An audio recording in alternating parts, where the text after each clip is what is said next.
And we are go. Aha. Hey, everybody. Hi. Welcome to let's say number one. This is the first podcast of OK Podcast with Bad People. I think we can start over. Yeah. We're just kind of time looping here. We're rebooting. Mm-hmm. But yeah, we're here to talk about the movie Snatch and what we think are the best and worst bosses in video games. Indeed. Before we get to that, Robert has a little something for you guys. What is the Snatch? We will get to that in just a bit. So yeah, I had originally planned a nerd deep dive, but we'll save that for next week. Like, I'd done all the research, written all the quiz questions and everything, but then I came home today and was watching Philip DeFranco's show, and one of the news stories that he talked about, I was like, that's really interesting, and I want to talk with CJ about the story and see what he thinks. CJ also wants to talk about it. So, have you heard anything about a movie called Finding Jack? No. No? Okay. So this is a movie that's being produced by Magic City Film. It's a movie set in the Vietnam War era, and we don't know a lot about it, but one kind of big bombshell has been dropped on us, which is that the movie is set to co-star James Dean, an actor who's best known for his role in Rebel Without a Cause, and who died at the age of 24 in 1995. So he's been very dead for a very long time, and he's also going to be one of the stars of the movie. All right. So yeah, the plan is that they're going to use CGI in conjunction with footage and photos of him when he was alive to create the on-screen resurrection, and then another actor will be hired to like read all of the lines for him. Some kind of relevant facts to the story is that his family did give permission to use his likeness in the film. That's something that I would like. I feel like getting some clarification on the word family here would maybe make a big difference in the story. Like, he died at the age of 24 in 1995. So I'm like, is his family like a sibling who was alive and knew him and like understood what he actually would have wanted?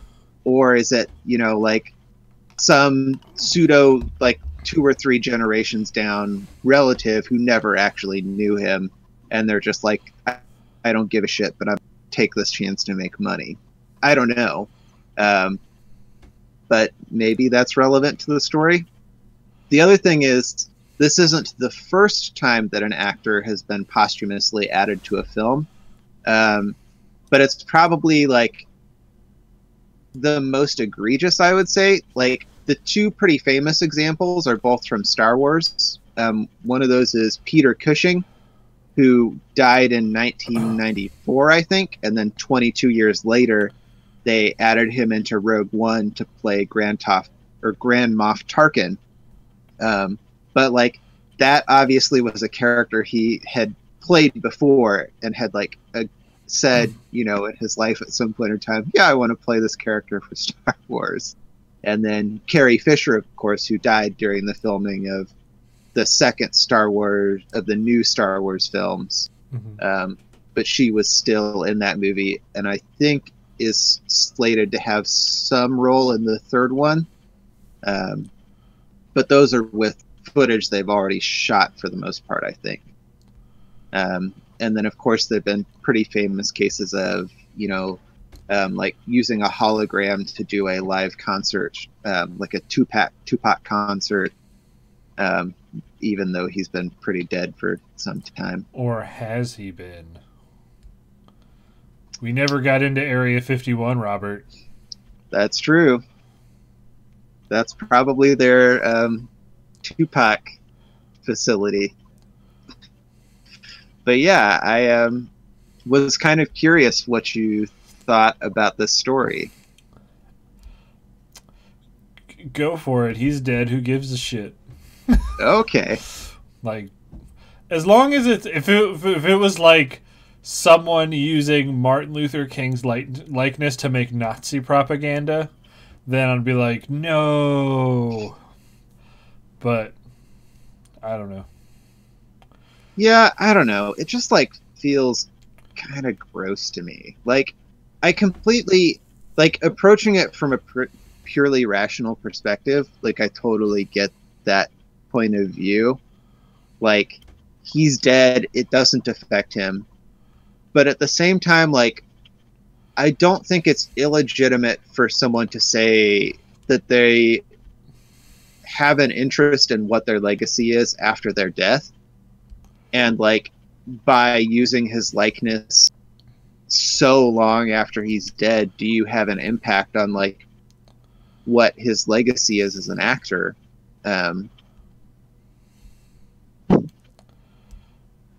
Yeah, I don't know. I just seemed like an interesting moral quandary to me. But you seem pretty settled on the issues. As long as I feel like you're not doing something that person would so vehemently be against, then it doesn't fucking matter. Yeah. We don't own anything anymore. So,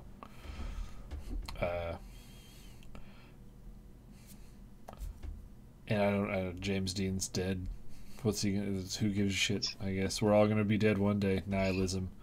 That's what I'm saying. Is don't have any possessions. Just give them to us, and we'll hold on to them. Yeah.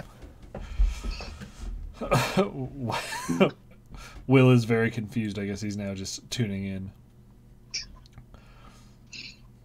They're recreating James Dean for a movie despite the fact he's been dead for like 25 years. Like 50 years. No. You said he died in 1995 multiple times. 1955. If I said 95, that was a mistake. Okay, I'm pretty sure you've been saying 95. I'm pretty sure I said 55, but I mean, maybe I had a... I got more than my fair share of brain-damaging fumes at work today, so who knows what's going on. Yeah, it was pretty bad. Okay, because I thought you said 95, and my brain was like, I'm pretty sure he died before that, because like movies were just into color, and he died really young. But you know what? Yeah. Robert knows what the fuck he's talking about. Yeah, I mean, it's definitely 55. That makes way more sense. So if I said 95, my apologies. I got a lot of brain damage at work today. I hope you'll get workman's comp, Robert. Probably not. All right, well, I hope your brain is okay. We have like another hour and 20 minutes. Sorry for your brain damage, Robert. Do they make a card for that? Maybe. But all right, yeah, that's weird. But I'm sure it's going to be something that'll happen forever. There's going to be way more hologram children. Yeah, probably true. But do you know where there's not hologram children? In the movie we're talking about today? Yes. Aha, perfect transition. That is masterfully executed segue. Flash cut to a segue getting guillotined, and then it cuts back. And then after the segue gets guillotined, someone makes a hologram of it and puts it into their movie. Oh man, that's so many levels of joke. But anyway, we're talking about, for the movie portion of our podcast today, the 2000 Guy Ritchie film Snatch. Indeed. Starring, I had to move the picture a little bit because I didn't like the way my head's tilted. It looked like I was just staring directly into Benicio del Toro's penis. So I slid him over a little bit. But yeah, we got Benicio del Toro. The big ones would be Benicio del Toro, Jason Statham, and then Brad Pitt. Mm-hmm. I'll move them back over. They're going to hide again. But basically everyone who's in that movie has been in other stuff. Yeah. So. It was one of my favorite movies that I also haven't seen in probably like 7 years. But I saw it probably like 3 to 5 years after it came out, and I really liked it. It was my first Guy Ritchie film, I think. But this was your first time seeing it, correct? Indeed. So, what'd you think, my dude? So, when I first finished it, I had a lot of fun watching it. But I also was kind of like... I had this feeling like it was almost hard to remember what had happened. But, like, I watched it a second time through with the director's commentary, and I don't know, I ended up liking it a lot. Like, I don't think it's a masterpiece of cinema, but I do think it's a really fun movie. Yes. Snatch It reminds me of an elementary school video. Of how you should stay away from strangers. Yeah, it's kind of funny. I know the U.S. distributors of this film considered changing the name of the movie to Snatched or Snatched, where it was like Snatch apostrophe D, just because because Snatch has another meaning in American English. Yeah, I always had to explain that. I'm like, you guys want to watch Snatch? And they're like, is that a porn? And I'm like, no. Yeah, every time that I've talked to someone about this movie since we decided we were going to watch it, I've always been like, it's a movie about a diamond heist, like immediately after saying the title. So it was like, oh, that's what Snatch is referring to. Yep. Is it really a diamond heist? I guess it is a diamond heist at the very beginning. I forgot. Yeah. I completely forgot that scene at the beginning with Benicio del Toro even happened until like I started watching. I'm like, wait, what's happening? And then they did it, and I was like, oh! Yeah. Yeah. Sorry, that's all. Sorry, I interrupted your thing about Snatch. No. No. Oh, I well, am. this is just falling apart. But so it seems you like it. Fun movie. Yeah. Hmm. Did you have anything you wanted to kind of start the discussion on about like what you liked about it? Um.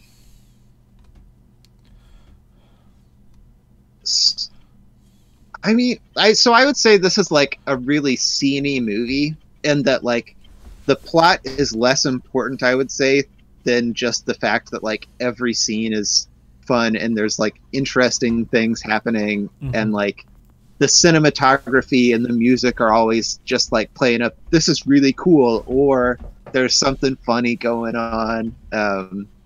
Like it feels like a very ADD movie in a lot of ways. Like it's kind of all over the place, and like I.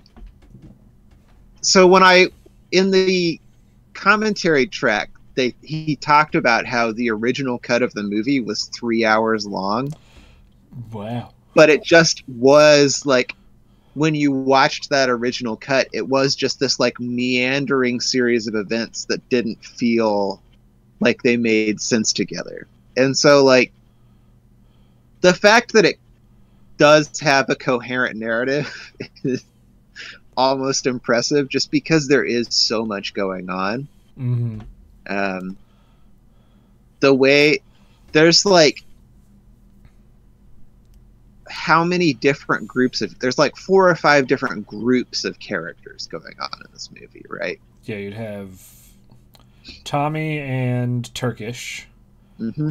Benicio del Toro, the guys who work at the pawn shop. Yeah, It's the Pikeys. You the got Pikeys. Bricktops people. Mm-hmm. And then you've got the people who originally hired Benicio to steal the diamonds, right? I thought he was stealing it on his own and he was getting ready to sell Oh, it. he's just gonna. Okay, but the people who he was planning to sell it to. Yeah, the Yeah. dude who's to the left of Brad Pitt, who I don't remember what his actor's name is. But But his Avi, name in the movie is Avi. yeah. Avi and Doug the Head. But I think, honestly, when I was thinking about it, I think this was the first movie I ever saw Brad Pitt or Hmm. Jason Statham in. Yeah. Brad Pitt's character in this is really fun. I love his character, and like the stupid comic that Will and I are working on right now. The main character is based a lot on Brad Pitt's character in this, Mickey. And I don't know. I just really like the Yeah. fact he's like a obvious. That he's like a thinner, spindly dude, but he just can rock larger dudes with just like really good boxing technique, and I'm just like, Yeah. Well, it's sort of the fact that he's in this movie is kind of funny in some ways. Like, I guess Richie had been working on writing this movie, and Brad Pitt had seen his previous movie, Lock, Stock, and Two Smoking Barrels, and had liked it a lot. So he called Guy Ritchie to ask, like, hey, can I be in your movie? And Ritchie was like, yeah, for sure. But then after that conversation, he realized that he didn't have a role for Brad Pitt. So, oh no. yeah, so he wrote the character of Mikey was like a rewrite to the film, specifically to give Brad Pitt a role. And the reason that he made him a Pikey is because Brad Pitt apparently couldn't get the London accent down to Ritchie's satisfaction. And so he like just had a character with a very different accent that Pitt could do. That's pretty awesome. Yeah, and the fact that he's like borderline unintelligible is also kind of a reaction from his previous film. I guess people had also complained about there had been like complaints about how thick the accents in that movie were also. And so he decided to make a character who was unintelligible not only to the audience but also to the other characters in the film. Periwinkle Blue Boys. It's like one of the only things you know that he says. But it's sort of like a weird aside. I went from this, and then the next movie I saw with Brad Pitt, and it was 12 Monkeys. So I didn't know that Brad Pitt like did charming debonair roles like a la like well, I didn't say a la like geez like Ocean's 11, where he's just like, yeah, I got it under control, and he's just, I was like, oh, he just plays super weird roles all the time that are insane and can't talk. Yeah. Oh, thick accents. But with only one C. The thickest. But, yeah, I... Ooh, child. 31899. But, yeah, what else? Things are going to get easier? What is happening right now? So, I mean, we could kind of just, I guess, like, since this movie's so sceney, maybe it makes more sense to kind of just, like, talk about some parts of the movie that we liked, maybe. That works perfectly fine for me. So, like, I would say even just the intro to this movie has a lot of really fun elements. You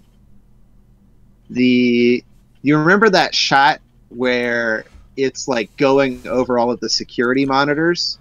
So it's like one long shot that goes over the different security monitors as you're watching them infiltrate I guess it's a jewelry store. I have no idea what that is supposed to be. Like, yeah. It's I mean, I know what it is because of my heritage. It's one of our many diamond nests that my people keep. Also, yes, Mr. Perp, stop eating so many warheads that your tongue starts bleeding.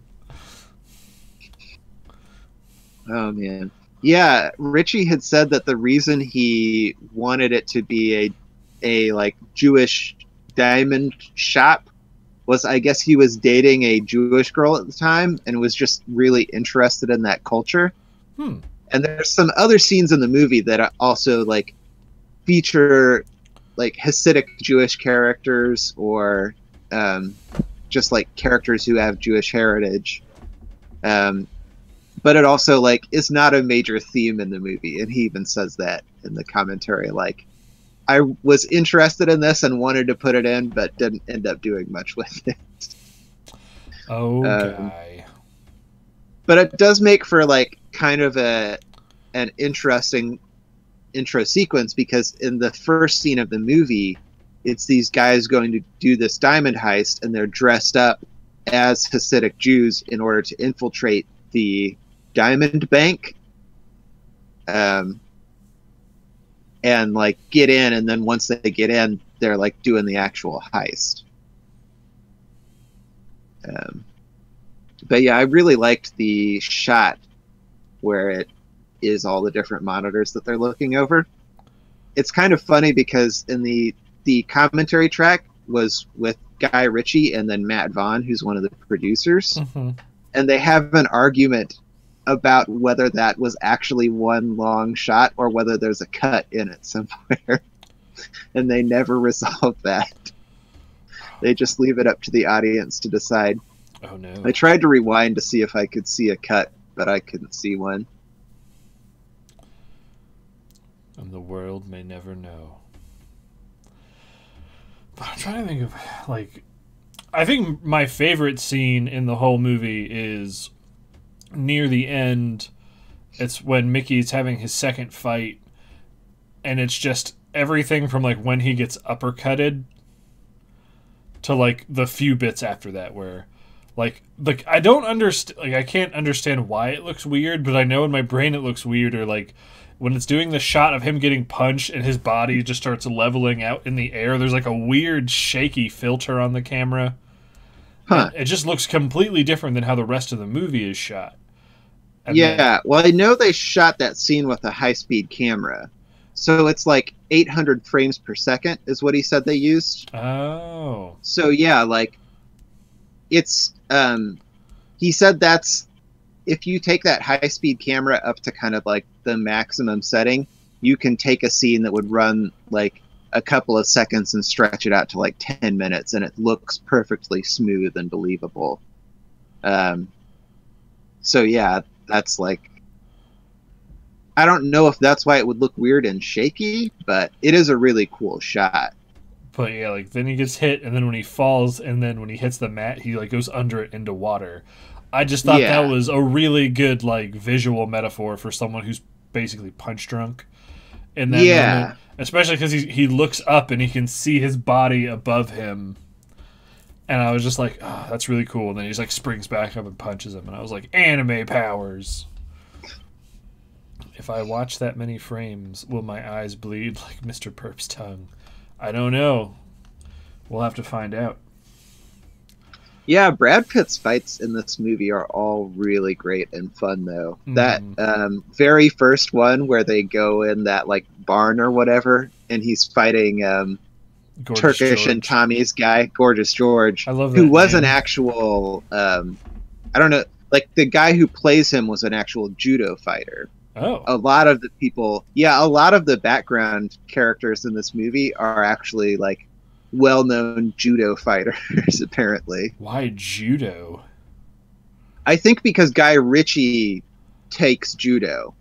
So like one of the, I don't remember off the top of my head who, but like one of the people who you see at one point in this movie is Guy Ritchie's judo instructor. What? Yeah. Well, like it was shot on a super low budget. So like a lot of the people who are in this are just people who Guy Ritchie knows, you know? But yeah, like that fight in the barn where Brad Pitt kind of just like takes some punches and then takes that one and like gets knocked back into the fence. He starts stretching his legs. Yeah, and then like has his friends lift the fence up and then just gets up and is like dancing around and then just bam, one punch and the guy goes down is really great. I was trying to think. It's not so much a scene thing, but like one part of the movie that was always weird was Turkish Jason Statham's character. His like weird running gag of the Germans. Yeah, I was like wondering too, like what is that? Does that joke have an origin somewhere? But as far as I can tell, it's just a thing that he says. Like he says it like 4 times. Yeah, and I was just like, because like the first time he's like, "You got a gun?" Oh, for when the Germans, like okay, he's referencing Nazis, and then like he just keeps bringing it up, and there haven't been any Nazis. So I'm just like, was just England at this time period worried about the Third Reich? Yeah, I have no idea. I guess wait, Third Reich, was that actually the Nazis? Yes, the Fourth Reich. That's what I meant to say. Future Nazis. But hashtag no future Nazis. We do not want them. Please stay in the past. But yeah, that was weird. Jason Statham's character was in this very weird to me because I didn't realize who Jason Statham was at the time because this was the first movie I saw him, and I was like 12 when I saw this movie. I was at a friend's house. And then the movie I saw, like the first movie I ever remember Jason Statham from was The Transporter, which I don't know if you've seen that movie. I don't know if I've actually seen any other Jason Statham movies, but I knew that he was like an action guy. Yeah. Because he's a very particular kind of action. Like the Transporters are a movie that'd be fun to talk about. They're sort of like a new wave martial arts thing. But where he's a movie, he just kicks ass all the time. But in this movie, aside from the endish part where he hits some dudes with baseball bats, Turkish is very much like not a badass in this movie. Yeah. Well, so apparently the reason that Guy Ritchie picked him for this movie, and I don't know, was he a well-known actor at the time? Because I kind of got the impression that he wasn't actually well-known at the time that they shot this. And Guy Ritchie said that the reason that he picked him for this movie was just because he was really good at doing accents and he could do a flawless London accent. Wait, is Jason Statham not British? I think he's British, but he's not London British. Oh, okay. Wow, you said London, not English. Sorry, my brain went, wait, what the fuck? Has Jason Statham not been British this whole time? Yeah, Richie even said that, like, if you heard Jason Statham talking in, like, his normal, like, native accent that he grew up with, it would be very difficult to understand him because it's, like, so different from, like, a London British accent or other British accents even. Okay. But yeah, I guess he was just, like, really good at doing all sorts of different accents, so that's why he picked him for the movie. Well, you go, Jason Statham. Indeed. I think he was a stage actor. Like, before he got big, before that, he was a professional diver. Huh. There's footage of him, like, at some, it's not the Olympics, but some, like, big event in Europe, and he's diving. And it's weird because he has, like, a full head of hair. But, yeah. But he was weird. That was the thing I brought up. Like, that was, like, the thing I noticed the most through the whole movie was his weird, this is a German's joke. Never got explained. It never got explained. What did you think of the character of Bricktop? That was something I wanted to ask you about. I mean, I thought he was a really great villain. Like, I enjoyed him a lot as a villain. I enjoyed seeing him, like, get his comeuppance, even though you don't really see it on screen. But, yeah, I thought he was pretty fun. Did you have more to say about him, or? Why haven't I seen any of these podcast movies? I don't know. You should watch this one. I really like him because he's like a weird kind of, like, menacing evil. Yeah. That doesn't feel like superhuman. Like, he's like this, he's a huge dick. Like, cause the first time you meet him, he's like killing his own dudes. So he's this shitlord. But then, like, at the first boxing match, there's clearly people that he is trying to impress or above him, and he's kind of like, oh man, I don't want to be embarrassed in front of these people. Yeah. But at the same time, he has no problems murdering someone with a hammer and then feeding them to pigs. Well, and also running, like, a dogfighting operation. Yeah, he's like a pretty stone cold killer. So I found two different trivia facts, which were both claiming that someone else was originally slated to play Bricktop. Oh. But the two different facts both said different people. So let's see. Let me find this in my note. So one of the people who it said was originally slated is just some guy named Dave Courtney. I don't know who that is. But the other person was Sean Connery. And there was, like, a bit of a story with that one where apparently, like, they'd sent Connery the script and he liked it, and he watched Richie's previous film and said that he liked it a lot, but then he pretty bluntly told Richie that he could not afford to hire him for the movie. So, gotcha. But yeah, I think the guy who plays Bricktop here is great. So, just the, like, line when Turkish is like, "Do you take sugar?" and he's like, "No, I'm sweet enough," and then just walks away. I was like, that's such a shitty thing to say, but you're such an asshole that, like, it works. Yeah. Well, he's like a character who's has so much power over everyone around him that he can just do that. And it's, like, kind of funny because he gets his comeuppance from these characters who he thinks of as having no power, really. And just very thoroughly underestimated. Like, the Pikeys were a weird group in this movie. Yeah. I don't really know what the whole point of their inclusion was. Like, what was trying to be said, because, like, they sort of show up. I mean, like, their first mention is the dog that they saw. What was it Victor? Who's Solomon's friend? Vincent. Vince. Yeah. Is it Vince? I thought it was Vincent. Let's see. I have notes on him because I have notes about the dog. Because I'm pretty sure he goes, "It's a Yeah, fucking Vincent. anti-aircraft gun, Vincent." Yeah, Yeah. The dog of being like, "Oh, we sold you this dog, but it runs away back to us."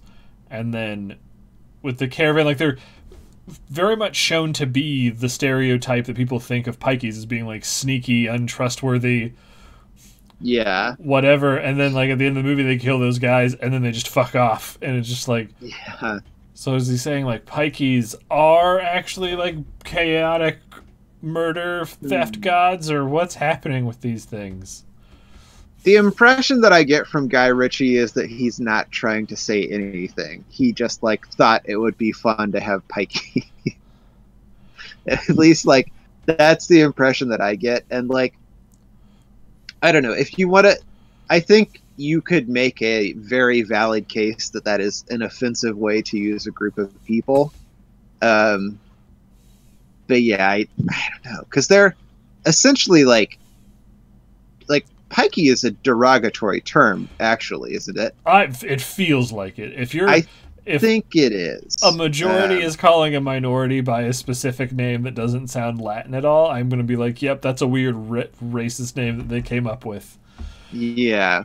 Because, like, in the commentary track, he always refers to them as travelers. Yeah. Which I guess is, like, a maybe more PC term for nomads or something. Yeah.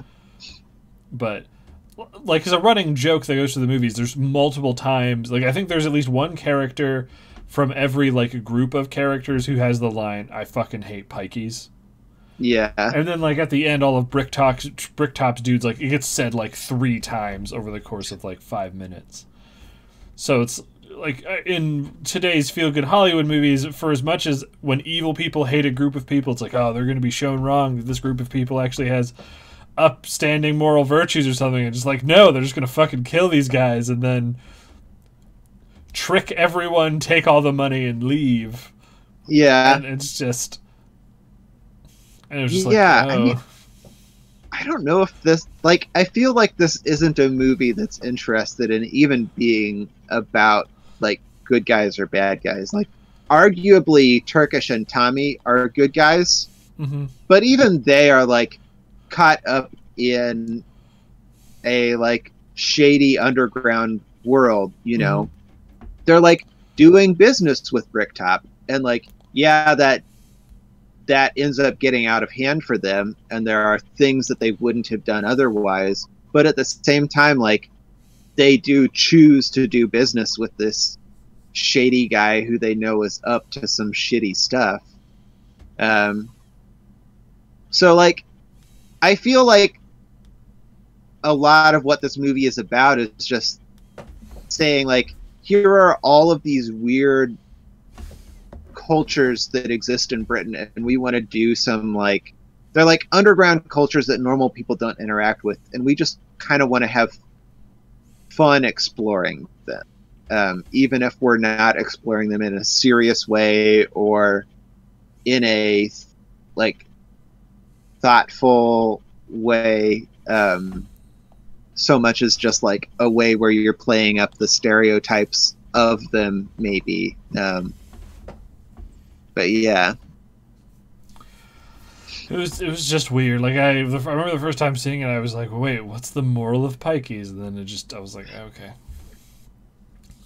Did you feel bad for Solomon and his little posse? Like, what happened? I did, yeah. Like, at that was, like, it sucks that they do get, I don't know if they get arrested, but they're like presumably going to be arrested, right? Because in the last shot where you see them, someone's opening their trunk and is like, hey, do you want to explain this dead Benicio del Toro who's got a tea cozy over his head in your trunk?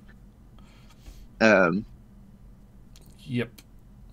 And that, I don't know, that sucked. Like, they're characters who I liked a lot. And I mean, obviously, like, they're bad guys. Their whole thing in this movie is that they're participating in a armed robbery to steal the diamond from this other guy who stole a diamond. So, like, maybe you can make the argument that they're thieves who steal from thieves. But even so, like, they're clearly willing to do some bad things. But they're just really likable at the same time. Mm-hmm. With the exception of Tommy, I can't really think of any characters who I didn't like in this movie. Yeah. You didn't like Tommy? Not really. He was just on the side of being like the annoying small man, where I was just like, meh. Like, I think like the biggest thing that was just like, wow, fuck that guy, was in the scene where he's telling Jason Statham not to drink milk. And first of all, never fucking tell someone that they're wrong for drinking chocolate milk. You can go fuck yourself, Tommy. But then he takes it, throws it out the window, clearly causes a car crash, and keeps going. Yeah. Like, he could have murdered people. I mean, he did kill someone with that, right? He didn't kill anyone. Well, no, the car that he hit, or the car that he, like, throws the milk, he hits the car behind them, and that car hits the thing. I can't remember It's the dude who gets impaled. Yeah, they're like, a guy dies as a direct result of him having thrown that out the window. That is true. I forgot. Just because that guy is also clearly evil, so you're not supposed to like feel bad that he's dead. Yeah. But yeah, I forgot about that. Yeah. Tommy just was someone that, like, of everyone, I guess, even if he wasn't unlikable, he just wasn't likable enough compared to everyone else. Like, I really like Bullet Tooth. Oh, sorry. He's not as big a personality, yeah. Yeah. But, like, Bullet Tooth Tony, I really liked him. His was another thing where I was really fun. I was, like, bummed with, like, what happens to him, but at the same time, like, it's kind of funny. The scene where he big dogs Vincent and Saul is pretty fun, though. Mm-hmm. Like, that scene has a really good instance, too, of something that I found really interesting about Guy Ritchie's style, which is all of the, like, editing that he does that's almost, like, non-diegetic in the way that it brings you out of the world of the film. You know? So, like, in that one, you know, the way he's big dogging them is he's like, your guns say replica on the side. Mine says Colt 50 on the side, or whatever it was. Yeah. Desert Eagle, yeah. And then it like cuts to that shot of the camera panning over the Desert Eagle with the, like, sound effects to emphasize that.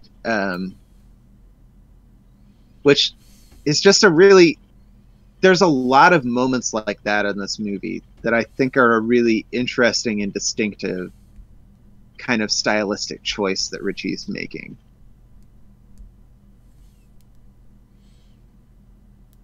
Okay, sorry, I just thought you had more to go with it. But, yeah, Bullet Tooth Tony, him doing that, and then the scene right after that with him and Boris. Mm-hmm. Where he kills Boris, but he's just, like, he's shooting him, but it's not like he's trying to necessarily kill him. It's like he's more like hitting a cat with a newspaper. Until the last few times he's like, don't do it, and then he has to kill him. Boris the Blade is a character I wish was in it more. Like, I wanted to see more of him not getting killed. Yeah. But yeah, I know, like I said, the original cut was 3 hours long. And that was something that Ritchie had said was like, there are so many more scenes with all of these characters. And they really loved a lot of the scenes, but just like to make it a cohesive movie that wasn't 3 hours long, they just had to cut out a bunch of stuff. And I guess that's the problem with having a movie that has such a large cast. Was there anything you like didn't like about the movie? I didn't like. I don't know. I don't know. There's nothing that stands out to me as like a thing that I hated. Like, the biggest thing that I could say that I don't like about this movie is just that thematically I feel like there's nothing there. Like, there's nothing this movie really gives me to chew on besides considering how interesting its style was. Like, it feels like it's all style and no substance, but at the same time, I think that's what it was trying to do. So, like, I don't even feel like that's a valid criticism in some ways. That is a fair way to look at it. Like, yeah, I can't. Aside from the thing I was saying about the pikeys, sorry. Yeah, I really liked everything. I am a little bummed like what ends up happening with like Tyrone and all of them, where it feels disproportionately punishing. Like, they didn't kill anyone or anything, but they're potentially going to jail for life or getting executed. I don't know how the English penal system works, but neither do I. And it also felt a little weird, even as like they're the only people of color in that movie, and they also get fucked. But I was just like, I had that thought as well. Trying to think. No, yeah, everything was pretty. I wish there was more boxing in it. I don't know. I really just want. Yeah, the boxing is all great. I want to see more of him fighting. One thing I will say, so this isn't something that I personally would level as a criticism, but I could see some people leveling it as a criticism, is just the like extensive use of coincidence in this movie. Especially in the way that the plot wraps up, where the dog eats the diamond, and then just by random luck, I guess not completely random luck, the dog was going back to the Pikey camp, and I guess the timing is kind of lucky that Turkish and Tommy are there at the camp looking for Mikey. It's when the dog is there. You're right. Yeah. That. Yeah. But yeah, I mean, like, that doesn't bother me, especially because I feel like if you bake coincidence into your movie enough, then that becomes a part of what it's about. Like Tokyo Godfathers. Yeah, exactly. And I was thinking, like, in a lot of ways, the structure of this movie reminded me a lot of the way that Vonnegut's stories are structured, where he will also have a lot of different characters, and they're all working towards different ends. And there's a lot of coincidences in the ways that their stories interact and overlap and affect one another and lead towards whatever the ultimate outcome is. Which I thought was a lot of fun in this movie. Yeah, this movie is very fun. There aren't really any times where I'm like, this isn't fun anymore. It never really gets serious. Even like when bad stuff happens, like a joke is immediately like thrown in. Yeah, it's sort of. Richie talked at one point about how he had started when they like started doing this movie. His goal was to make a serious movie, but he just couldn't not make it a comedy. It's probably like the really only serious scene where it's like, oh shit, where like I can't think of anything that would be funny that was there, is the scene right after Brad Pitt knocks out Gorgeous George, and like the way that it's all set up makes it seem like, one, they killed Gorgeous George, and two, when it like you see Tommy starting to kind of panic and like low key cry because they're like, yep, there's a chance they'll just decide to kill him too because it's easier than explaining stuff that it's like, oh. Well, that one, and I would also say the scene where Mickey. Yes. Oh, duh. Mickey. Yeah, where his mom's trailer gets burned. Like, I totally forgot about that one. That was a good one. Well, no, it's also kind of weird the way he's dressed. I noticed that kind of was weird because he's wearing very flamboyantly printed underwear with his wife beater shirt. So yeah, I don't know. I mean, that feels like it's just sort of baked into his character. Like, that's what his character would be wearing at any random time, you know? Yeah, well, to me, and so like still goofy. That's just what he was wearing when his mom's house got burned down. And like, I don't know, to me, that's something that almost emphasizes the tragedy of like, he was just living his happy-go-lucky life, and then Bricktop comes in and murders his mom, you know. But I mean, I guess I can see where you'd find that. I can see where you'd find that juxtaposition funny. It just like didn't read as funny to me. But like, it's not humorous. It was more just during this scene of like, oh, this is horrific. Him trying to like fight his way through. His underwear is extremely noticeable. Like when he backs up and it zooms out and it kind of does like his cool guy pose. I notice, I'm like, oh, he doesn't have pants on, and then my eyes track up and I'm like, he has some goofy ass underwear. Like, even if it's just for a moment, my brain, like kind of like we said with the editing, broke out of like the diegesis of everything, and I was just like, ha, weird underwear. Okay, back to the part where his mom's on fire, and that's terrible. But yeah, it's not a choice that a lot of movies would choose to have like serious or downplayed clothing in that scene. It would be like if Peter Parker, while holding Uncle Ben, was wearing a Who Farted t-shirt. Like, it's still a really sad thing, but then periodically you're going to catch his shirt and be like, who did fart? And that's what I mean. Like, that's kind of like what it was to me. Yeah. Where I was just like... I mean, in that case, we know who farted. It's Uncle Ben. Uncle Ben, because you poop yourself and die. There we go. We solved the question of who farted. All right, so next week we're going to watch this movie and talk about whatever. So that's our podcast. Anyway, I think if there's anything else I really wanted to... The music in this was quite a thing. Yeah, it's very intrusive, and I'm not... That actually is one thing where I don't know that I hated the music in this, but I didn't always love it either. Yep. There's a couple like music parts that I really like the music the music they have playing over the opening where it's like changing to all the characters. I like that. And then the music that was playing over the rabbit scene. I liked that. But then there's just parts where people are just walking down the hallway and it's like and I'm just like, okay. Yeah, there's like a flute track that Richie was really into, apparently. Yeah. That plays in a couple of scenes, which is like kind of funny. He like talks multiple times about how badass the flute is. And I mean, it's a pretty dope flute track, but yeah, it was weird sometimes. The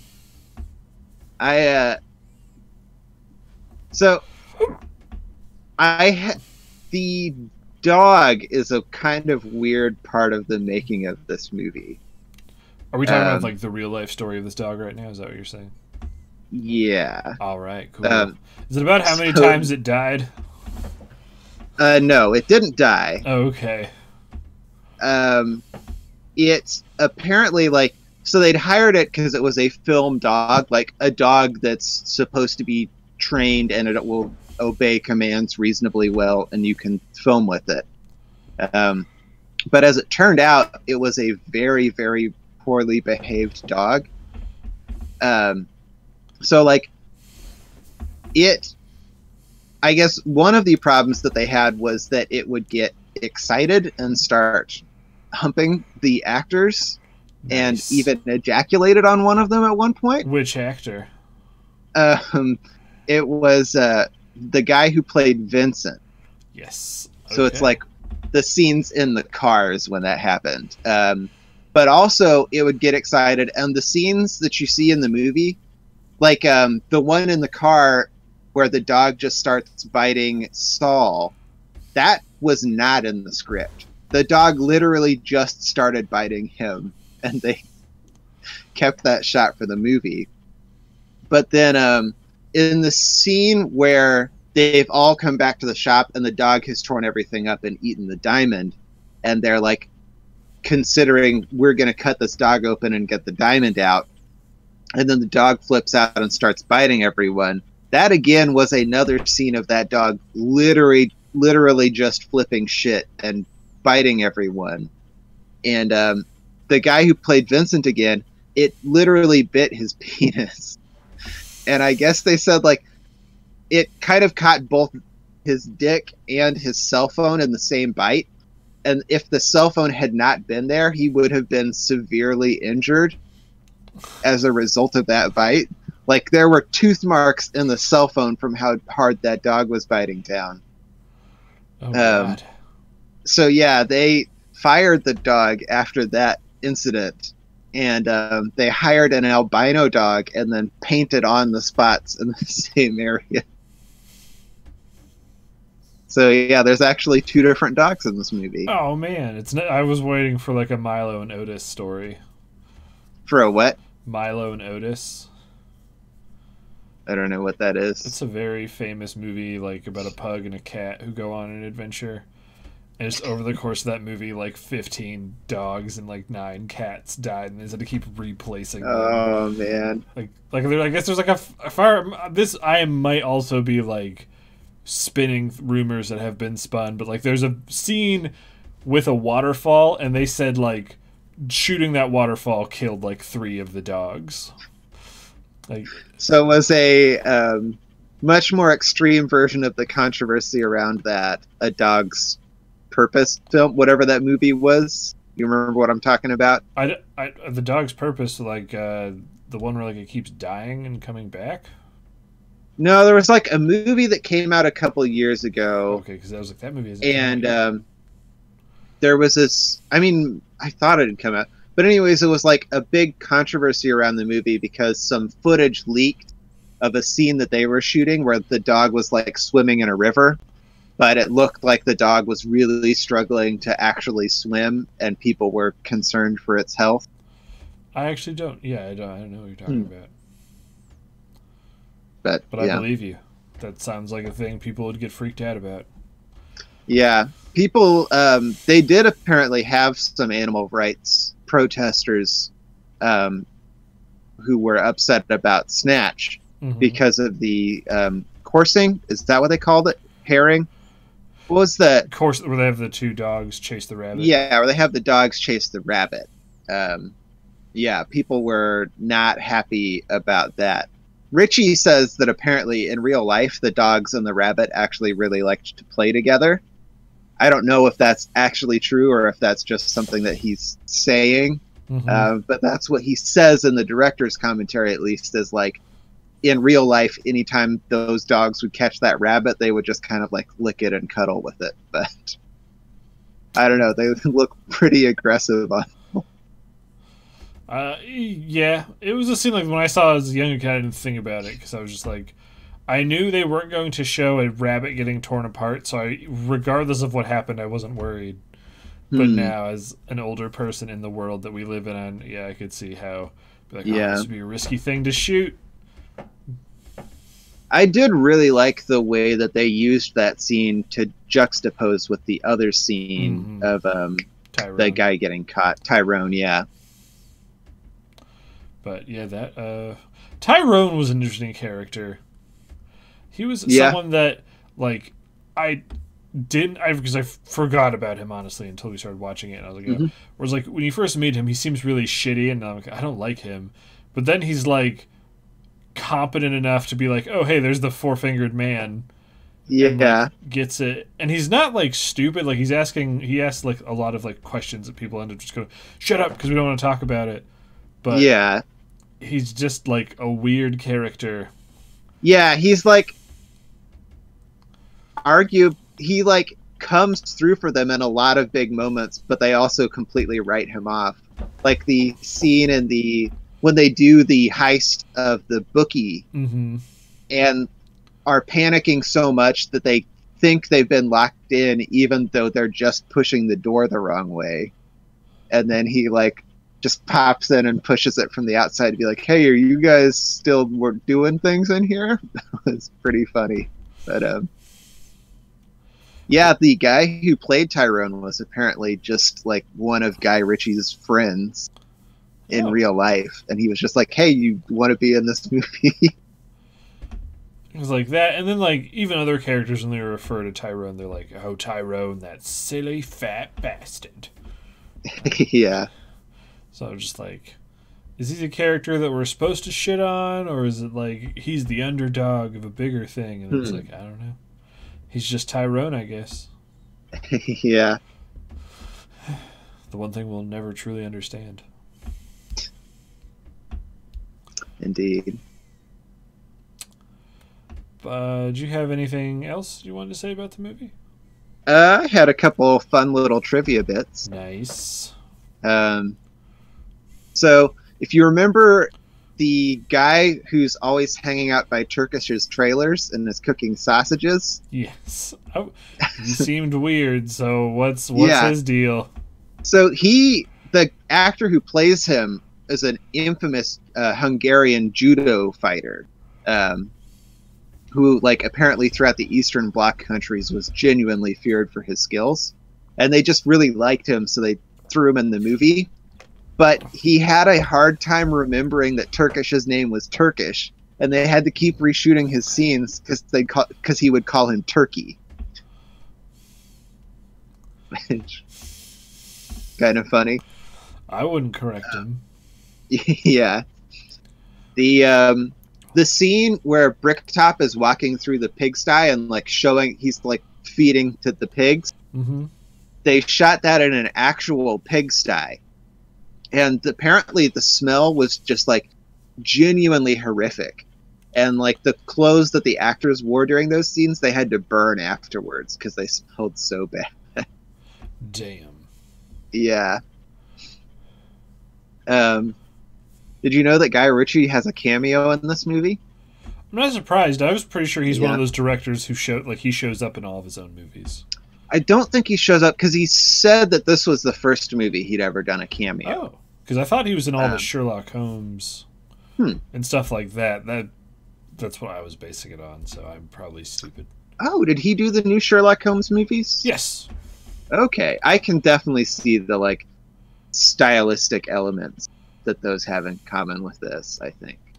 But yeah, he's doing those, and he's supposed to do a third one, so that's what got me thinking about watching this. Was like, oh yeah, there's supposed to be another one coming out because that's what Robert Downey Jr. is going to do after finishing up with Tony Stark, was go back and do some Sherlock. But I want to ask. Oh, sorry, I'll wait until you're done with your thing. No, go ahead and ask. I want to ask you a question because Will and I were a little confused after the first fight where like Brad Pitt fucks up. And Bricktop is like hurrying out, and then he gets stopped by a dude, and then like Bricktop just basically says, "If you stop me again, I'll cut your dick off." And then like when the guy like looks down, he brings his hands covered in blood. Like what did like do you think happened there? I genuinely don't know. I remember being confused about why that guy had blood on his hand. Okay, because like it was like I couldn't tell if he like stabbed him in the leg or something. Because he said, "If you stop me again, I'll cut your dick off." So I'm like, I don't think he cut his dick off. Yeah. Well, yeah, I don't know. I don't think it's not made clear or I just wasn't paying enough attention. But yeah, I don't know which. I feel like based on the way that this movie was edited, it genuinely would not surprise me if that was just like something that got fucked up in the editing process. But let's see.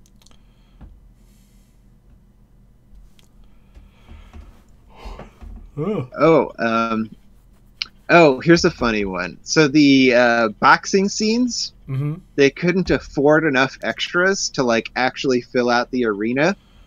So every time that the camera moves to a new angle around the fight, they would have to move all of the extras to that area. That's pretty awesome. So the Bullet Tooth guy. Bullet Tooth Tony. Yeah, Bullet Tooth Tony. The scene where he walks up to Vincent and Saul's car and like taps on the window, it's not actually him. It's a look-alike of that actor, because Vinnie Jones, I guess, was in trouble that day, so he was like in jail. What? Yeah. apparently this was not the first. He would like get in fights and shit. He seems like this is the character he basically always plays in other shit he ends up being in. So I could see him getting in fights.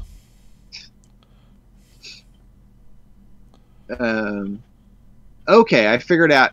The guy who was Guy Ritchie's judo teacher is the referee in the last fight. Oh. Mm-hmm. Let's. Sort of a kind of fun thing. During production, in order to like keep things on set moving smoothly, I guess Guy Ritchie instituted a system of fines that people on set could incur. So, like, if you were caught taking a nap or complaining or letting your phone ring or showing up late, etc., you could get fined.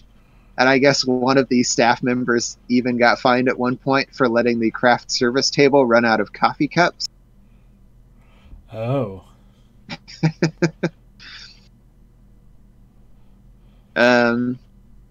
Since the movie was shot on like a really tight budget, obviously they didn't have like some of the conditions were less than ideal, I guess. But sort of a funny thing is that Jason Fleming, who played Darren, and I do not remember which character Darren is, but he apparently had joked that Brad Pitt's trailer was picketed by Amnesty International as not being fit for someone to live in.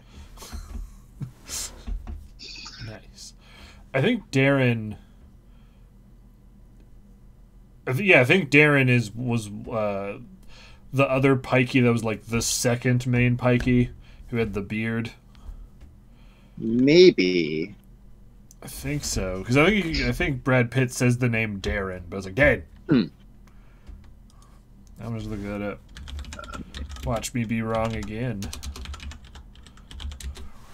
So yeah, my last little trivia bit while you're looking that up. Okay. I was right.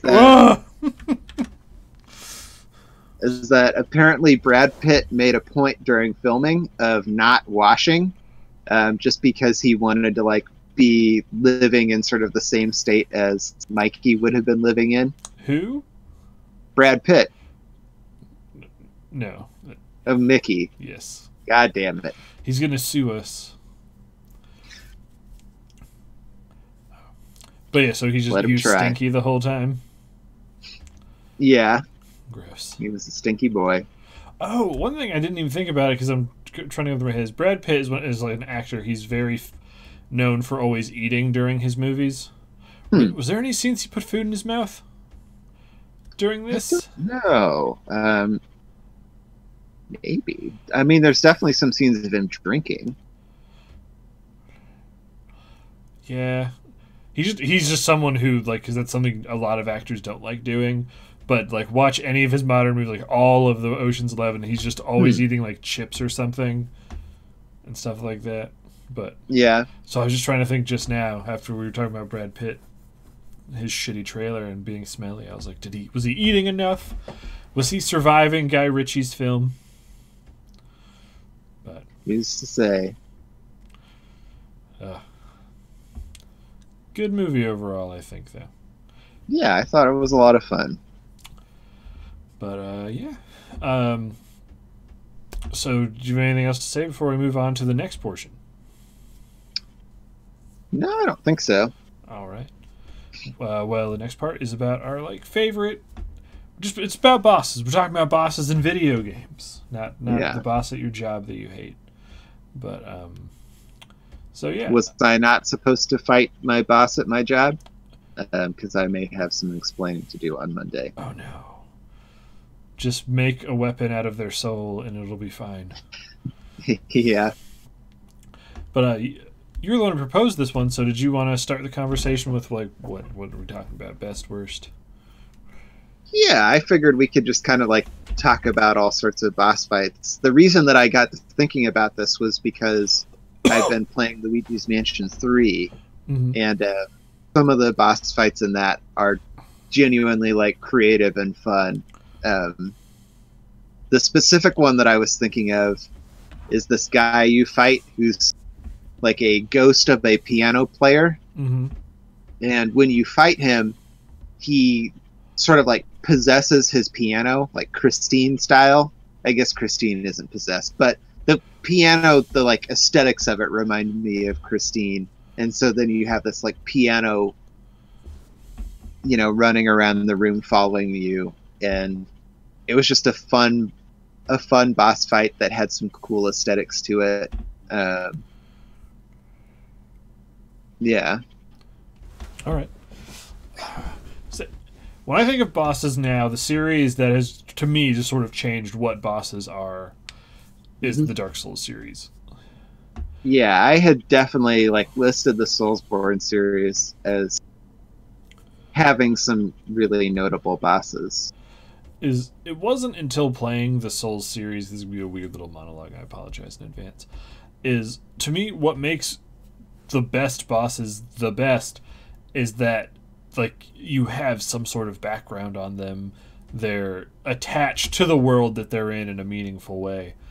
Where all of the bosses in the Souls games, you'll find something like you could piece together a story of them from like notes and stuff you find that they were something that were a part of this world. Whereas like something kind of on the opposite end is something like Mario or Donkey Kong 64 bosses, which is you get to the end of an area and it's just like, oh, there's suddenly a 3-headed ostrich with a machine gun. You're just like, okay, what is this? Oh, it's dead. Okay, bye. Like those sort of bosses. Yeah, to me are much. I mean, weaker. I would say I don't think that's out of tone with the way that those worlds are written, though. Well, that's what I mean for that is not the fact that it is a 3-headed ostrich with a machine gun, design-wise. It's just that's all you see of it. It just pops out of nowhere as an obstacle, and then you destroy it.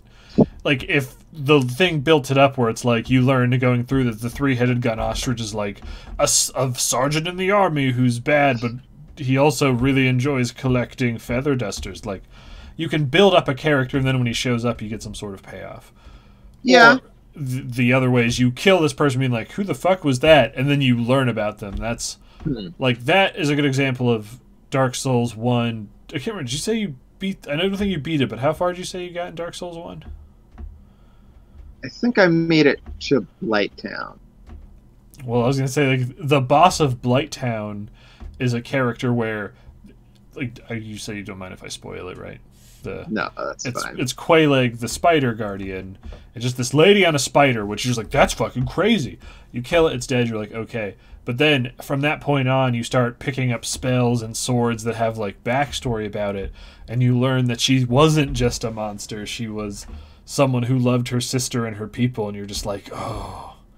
So you feel bad that you did something rather than feel bad that you have to do something later in the future. That's... I don't know. The Souls series, to me, when I think about it, was like the first time that bosses felt that important to me. Yeah. I mean, I would say that's definitely something that can add a lot to a boss. I don't think, for me, that's like the deal breaker that makes a boss good or bad, though. It's not like, for me either. It's just it's what makes them special or not.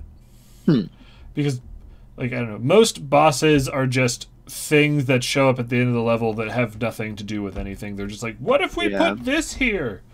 And then you just do it, and it's fine. And the boss can still be fun. It's just when you get to learn and it becomes the character, to me, is when it's like, that's when it's worth remembering. But sorry. Yeah. I mean, I think a boss can, like, have elements of character that come through just from the visual design being so memorable too, or, you know, like from the boss doing something interesting or you having to do something interesting to fight it. But like Enter the Gungeon is a game where, you know, like those bosses don't have a lot of story behind them as far as I'm aware, but a lot of them are still really memorable to me. And I mean, maybe that's just because you end up playing those bosses a lot more than you fight the bosses in a normal game. But I guess. I mean, like, I don't find them particularly their names are like puns. It's a bird with a gun. Cool. Like, it's not bad. It's a whatever thing to me. To me, it was difficult. I was trying to think of like what the worst bosses I've seen in something, and then after trying to find out what the answer was, thinking it was one specific thing, it's actually one thing that shows up in a billion games, and it is the boss that is just a helicopter. Yeah. Fuck that thing. Like, there are so many games where that's just what a boss, often the final boss, is.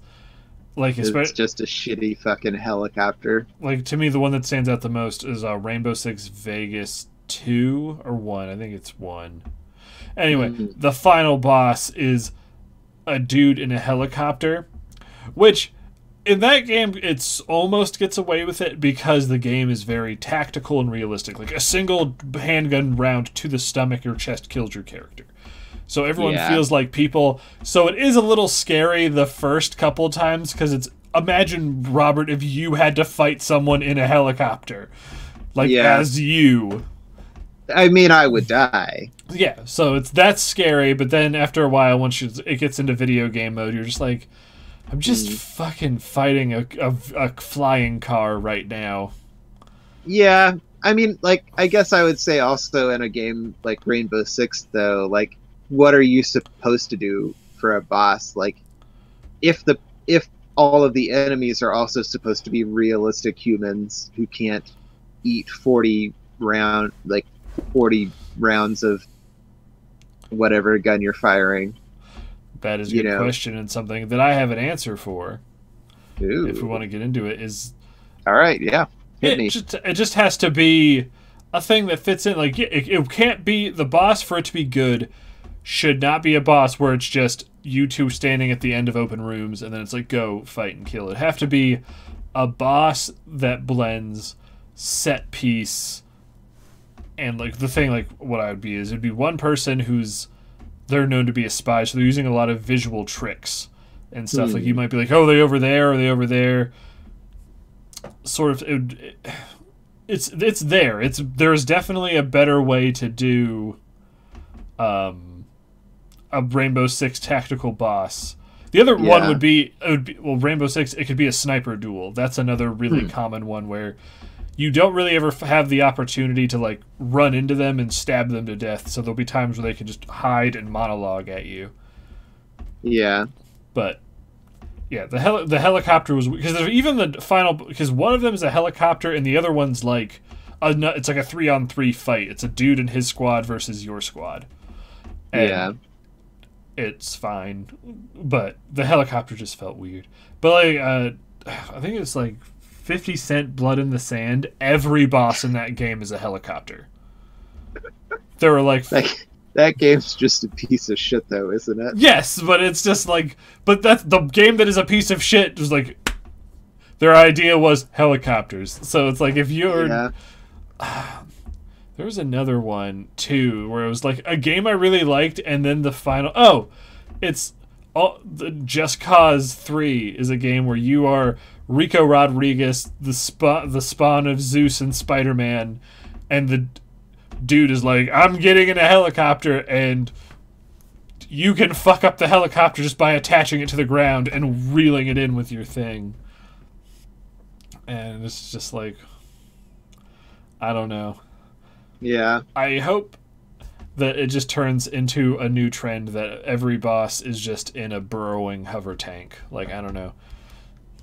Anything that isn't a helicopter. We just need a new vehicle.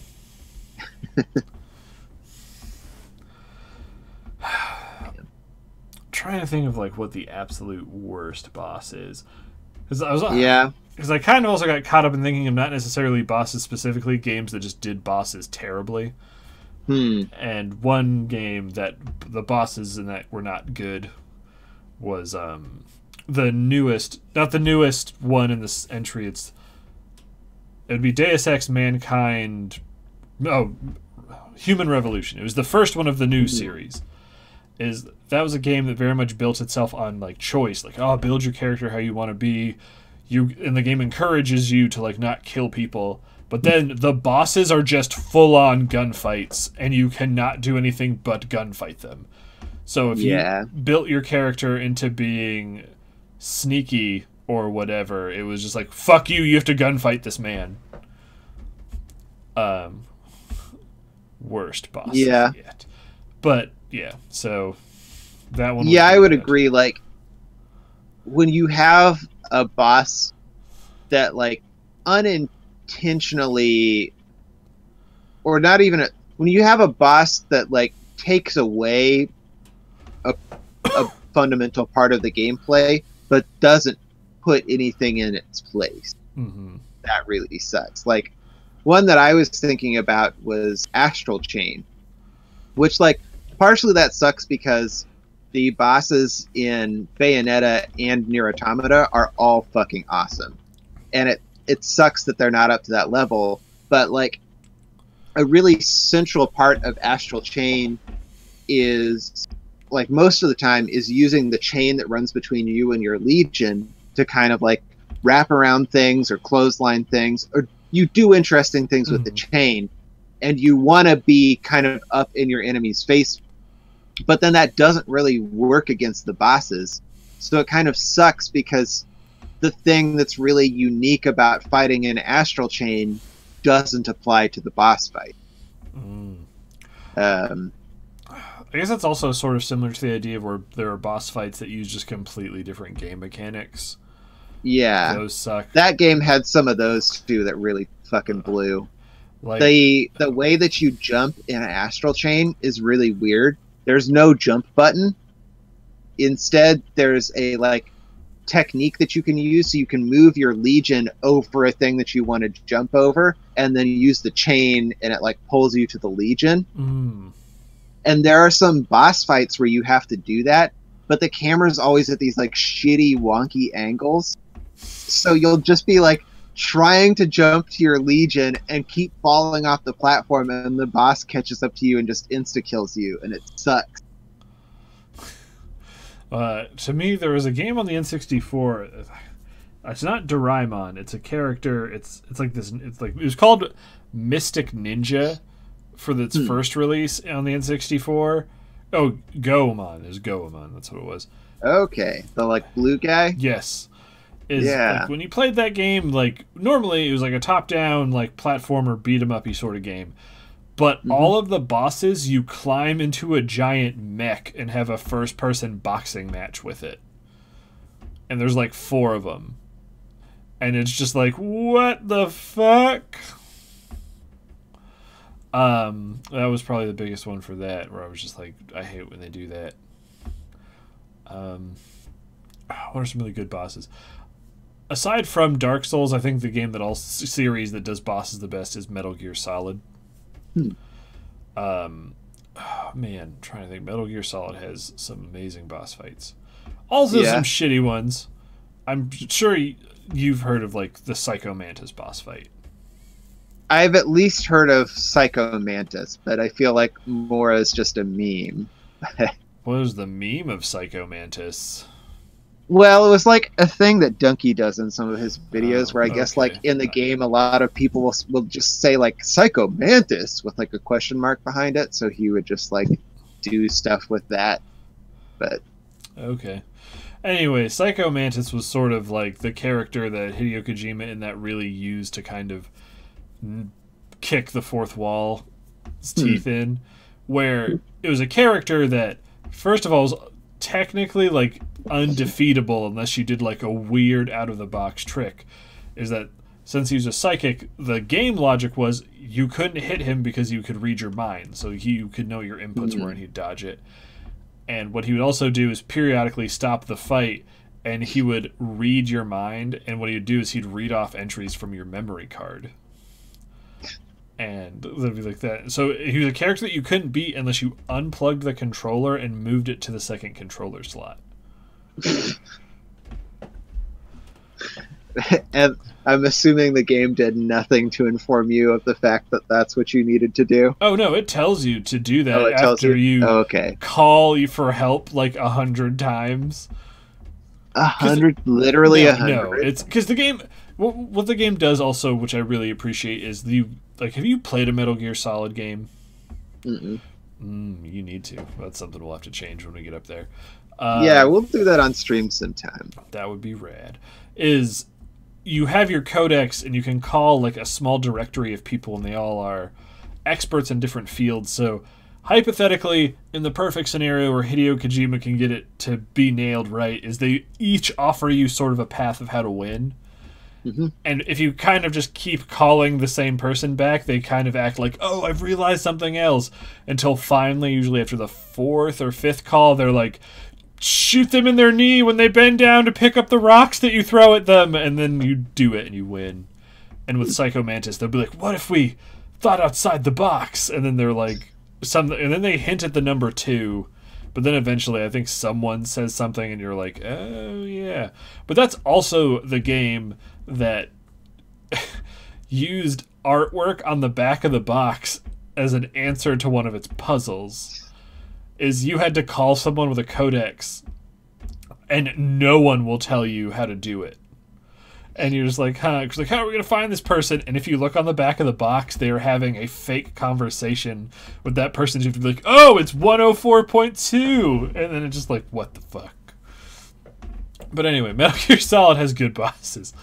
I think 3 probably has the most memorable bosses. Not just like how you play, but just how it's presented are very interesting. Like, my favorite boss in that is the end. And it's a boss that you have a sniper duel with. And he plays by the same rules that Snake does. He has, like, the same sort of gear. And then the other thing is he is not trying to kill you. And he can actually never kill you. He shoots you with tranq darts. And then when he kills you, he just brings you to a rest post, like, 2, like, screens away. So you can keep trying to get him. So, like, that's how they build, like, to me, that builds, like, a real-life feeling sort of game over, is your character in that moment would become more and more frustrated the more they lose. They can keep going back. And there are so many ways to win. You can actively try to snipe battle him, which is very hard. Or you can use the environment and different tools you have to sort of lay traps or, like, follow his foot tracks and sneak up on him and get jumps and whatever. And then other than that, if you're like, it's because it's also a very hard boss fight. Like, it is impressively difficult because it takes advantage of, like, the fight can last for hours. So you're forced to scavenge for food and all this stuff while you're doing it, and he's scavenging for food while you're fighting. But and a lot of people are like, oh, I can't beat him, I guess I'll never beat the game. But if you wait, once you start that boss fight, I think it's 5 in-game days, like 5 real-life days, he just dies of old age. And you get to beat him. He's just dead. But that one's really good. I think the game also, for me, do we want to start talking about final bosses, or do we want to save that for, like, a special thing? Like, not special, like, separate podcast, or do we want to save that, like, for a special section? I mean, that could be another good segment. I only had one final boss on my list of things to talk about today, so I could just... Oh, I don't mean, like, for a whole separate podcast. I just meant... Oh, like wait until the end of this conversation to be like, let's talk about final bosses then. Or if it's just like, fuck it, who gives a shit, talk about it whenever. Okay, because for me, when we talk about final bosses, they have my final boss, Chip Chap Chips, killing Midir Solo. That is garbage. What is Midir Solo? Well, Midir is a character you're going to get to meet when we play more Dark Souls 3. He's referencing a boss fight in that is fucking hard. And especially if you have to do it solo, or you just have to do it solo, period. No, you can we'll help you do it. We'll all win together. But yeah, I had to do a lot of solo boss fight. Just because it kept crashing when we tried to do it together. But when you get that sexy new gaming laptop, indeed, then the future will return. But yeah, Midir was really bad. We already talked about levels. Mile High Club is not a boss.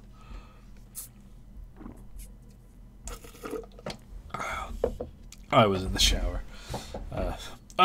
Another terrible boss, which is what could be a secondary answer to what I was talking about before, what a boss for a Rainbow Six boss could be that's not a helicopter. But the first Uncharted fucks it up because it's just a dude with a gun. Like, that's who the boss is. Like, there's nothing special about him. He doesn't have magic powers. He is a man with a shotgun. Yes, it's just bosses in general. It's best bosses, terrible bosses. Mediocreist bosses. Mediocreist bosses.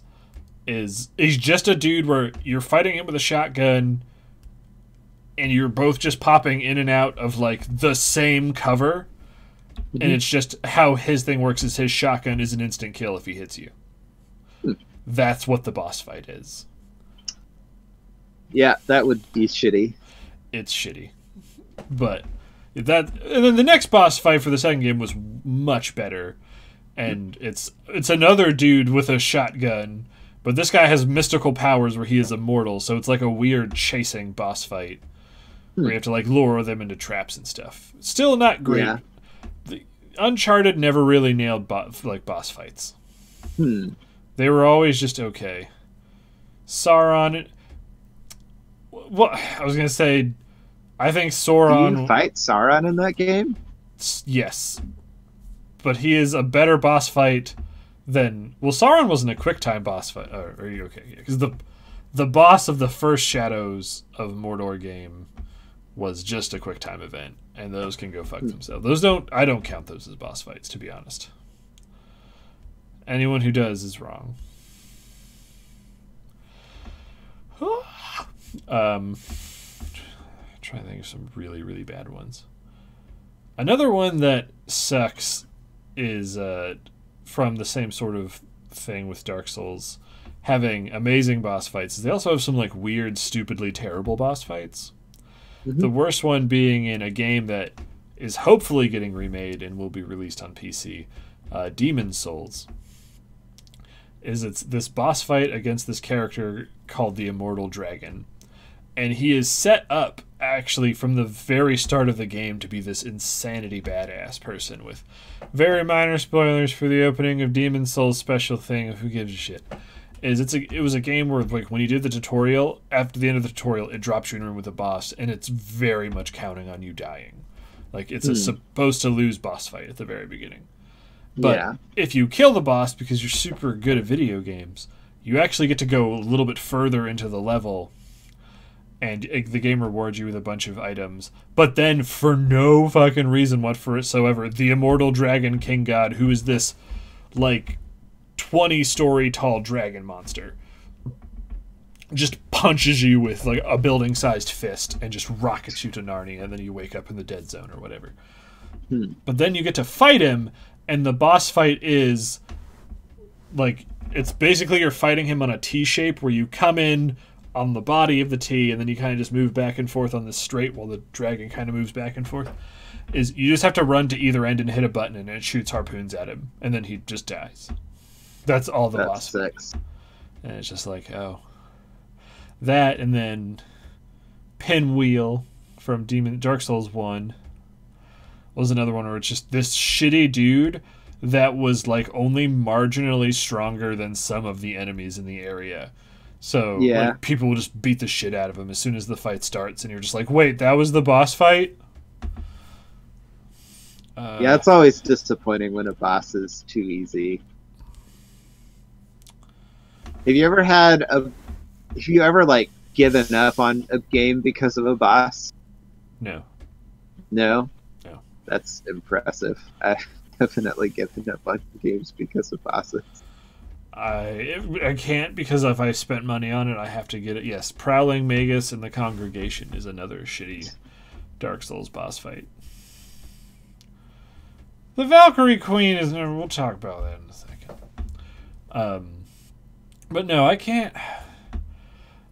I can't think of any time I've stopped playing a game because it was too hard. I'll say I definitely have recently stopped playing games because they're just boring. Like, I stopped playing fuck, what was it? It was that RPG, like Kingdoms of Amalur, because I was just bored with it. But no, I can't think of any time I've been so frustrated with a boss that I've been like, I give up on this whole game. Yeah.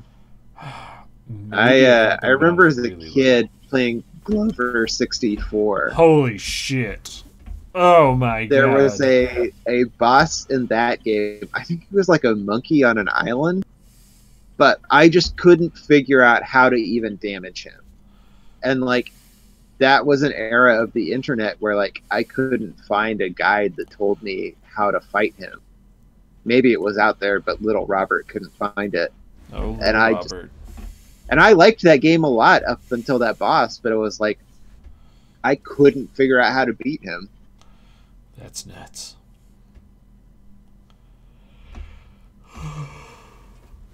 And that's why there was never another Glover game. Because you called them and were like, hey. Yep. Fuck this monkey fight. Boycott Glover 64. Hashtag not my Glover. Not my Glover. Another really good boss fight. I'm trying to think. The boss fight is a thing that has felt like it's kind of died, sort of. I've played so many games where there just aren't bosses in them anymore. Yeah. I don't know if I hate that decision necessarily. I feel like a boss fight is a thing you should put in your game if you have actual good ideas for bosses. But like if your only idea for a boss is, hey, let's make a dude who's bigger and eats more damage, like that kind of sucks, you know? Yes. Like especially like a lot of games, kind of what fun is getting good enough at the game that you can deal with enemies efficiently. But if the boss is just the bigger, beefier dude, then like you can't deal with it efficiently, and so it kind of like kills some of the fun and the flow of the game. Trying to think.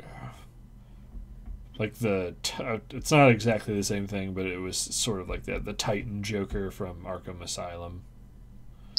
Yeah, from the first Arkham, or was it the second?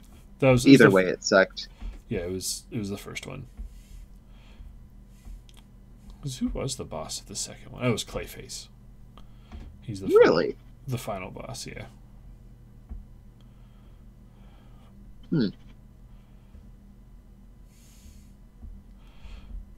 It's been so long. Maybe those games have all just like muddled in my head into one. Because I thought I'd played the second. Maybe I didn't finish it.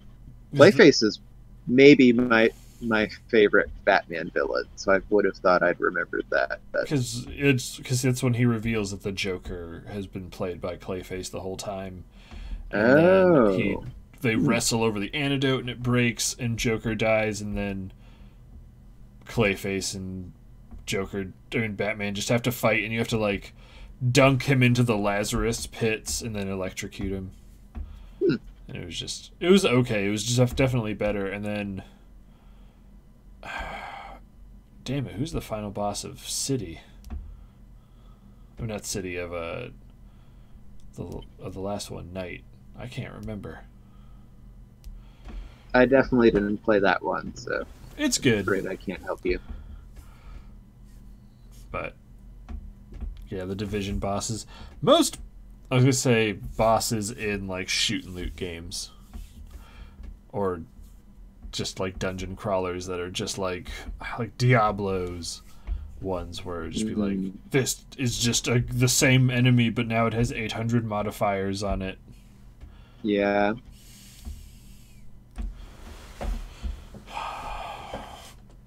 I'm trying to think of like Zelda bosses that I honestly really liked. Yeah, I actually, on my list of games where I don't like a lot of the boss fights, had put Breath of the Wild. Oh, yeah. I thought a lot of the boss fights in Breath of the Wild really sucked. You are correct. Those were not good. Yeah, that one's a really good example of, like I was saying, if a boss fight takes away from a core part of what makes the game fun and doesn't put anything interesting in its place, then it sucks.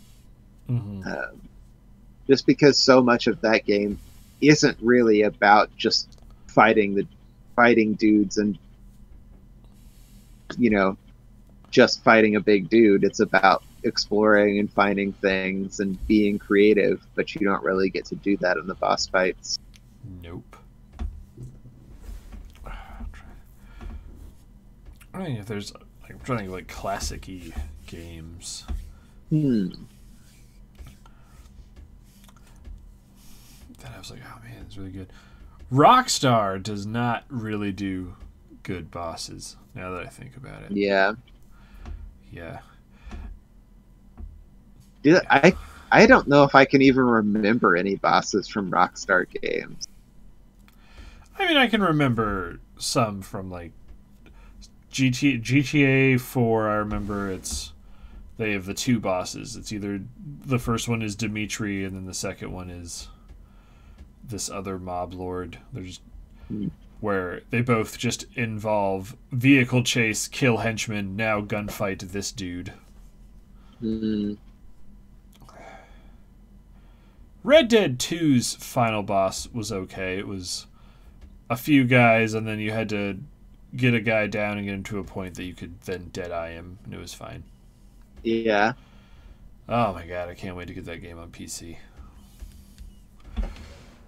And then you can get it on PC, we can start a posse.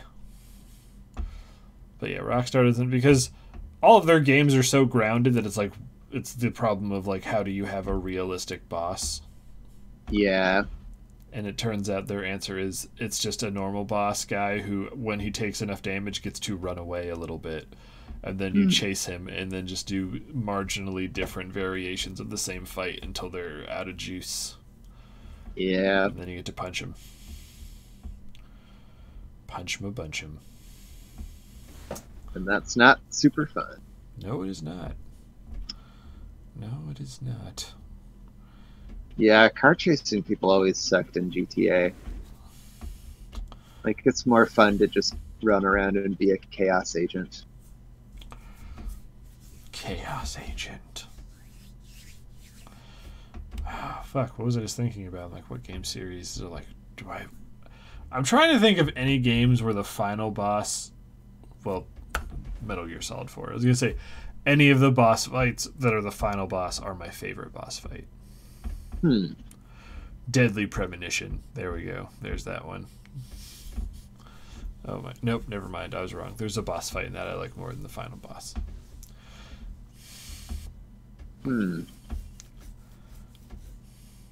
Yeah, I don't know. One that I'd been thinking of that was a final boss that I liked a lot was the final boss from Pikmin. Just because, like, that's a game, like, the final level of that game was just the final boss. And so you could do so much kind of, like, planning and building up your Pikmin armies so that you could then go into that boss fight. And it was like, did you ever play that game? No, I played a little bit. Like, I remember playing the demos where it was set up. And then one of my friends in middle school had it, but I remember at the time not really liking it because I was a dumb little kid. If it didn't have guns or an Italian plumber jumping on turtles, I was like, it's stupid. Well, yeah, so, like, in that game, it was, like, the whole game took place over 30 game days. And, like, that boss was a game that you could spend a couple of in-game days doing the boss fight against. But it just made it, like, a big, epic thing, and it made it feel like you'd really been working the whole time to build up to that fight, and it paid off, you know? That's cool. I can't really think of any bosses from my experience where it felt like that. Yeah. Oh, another, I think, just really good mechanical boss fight is the Mr. Freeze fight from Arkham City. That is probably one of the best examples of a boss fight using a game's entire system. But do you remember the boss? Yeah. Do you remember the boss fight I'm talking about? I don't. It was a boss fight where you could not, like, fist fight Freeze. Like, he was invincible from frontal attacks. So you had to find out different ways to sneak attack him. But what would happen is you, depending on the difficulty, which was another reason higher difficulty in that game was awesome, because it made you have to think a lot more. Sorry. Once you did a certain takedown, like a vent takedown, he would do something where he would just freeze over all the vents in the stage, so you could not do it again. So you had to find every unique way of attacking him and how to get him into that position. And that was really cool. But yeah, it was not a neat. final fight. Trying to think. Yeah. Like Resident Evil 4, I'd replayed recently, as you recall, I'm sure. Yes. And like a lot of the boss fights in that are pretty good, but I don't think the final one is the best. No. Yeah. I can't really say any of those boss fights are like good, honestly. They're none of them. I don't think any of them are bad, but they're just like nothing about it felt cool. I don't know. I had fun with a lot of them. The one where you're fighting the guy in the barn that's on fire, I remember liking a lot. It was like a tough fight for me, but I enjoyed it. If you remember that one, yeah, it's like the first boss fight aside from the like lake monster with the village chief. Yeah, that killed Will a few times when he was playing it. It killed me more than a few times. But I never got frustrated with it and gave up like I sometimes do. I have to say, playing through Resident Evil 1 again, the bosses in that were not good. The final boss in particular, because just with like what you were talking about with the idea of like building up and feeling like you put in all the work and it was worth it. Resident Evil is like the opposite, where like you get the Magnum and you grow up with the knowledge of like the gun that has supposed to have like no ammo, where the gun, like when you pick up the gun itself and it explicitly says you're not going to find ammo for this, you save this for like the last boss in the game. And it's because you're only supposed to get like 5 shots with it. But me not using the Magnum at all, getting into the final boss fight of 1, I had 38 rounds. And to kill the final boss, it took 6. Yeah. And then the game just goes, you did it, pick up a rocket launcher and kill it. Yeah. And I was just like, oh. Yeah, and I had that experience, but maybe even more pronounced with Mini Napoleon in 4. Yeah. Since I just used the rocket launcher to, you know, like you get him into the vulnerable state and then hit him with one rocket and he just died. And I remember like when I played that game as a kid, that was a boss fight that gave me a lot of trouble. And so it felt like really anticlimactic this time to just rocket launcher him into oblivion. I just remembered the best boss fight of all time. Yeah. And this is also a final boss. Oh man, because you're gonna learn very quickly that this is a joke. So don't know if I'm gonna regret throwing this out now or not saving it until the end. But here we go. We're on the bus. It's moving. Is from Tony Hawk Underground. Did you ever play that? I think I may have played some of it, but I definitely did not make it to the end. Did you play the story mode at all? I mean, like. Yeah. Do you remember like your shitty best friend character? He's like the first dude your guy meets, and he's just kind of the slimy skis ball that over like the course of the game, he's like the better skateboarder at the start. So like you're kind of following on his curtails to skateboard.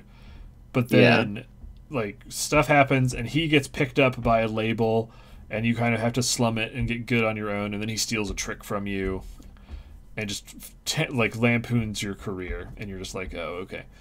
Well, the final boss fight is he's like, I have the original recording of you doing the trick before me, and I challenge you to a skate off, and if you win, you get it. And how that normally goes is it is this really, really fucking hard line that you have to skate where you just have to follow him and do the same trick that he does through this whole level.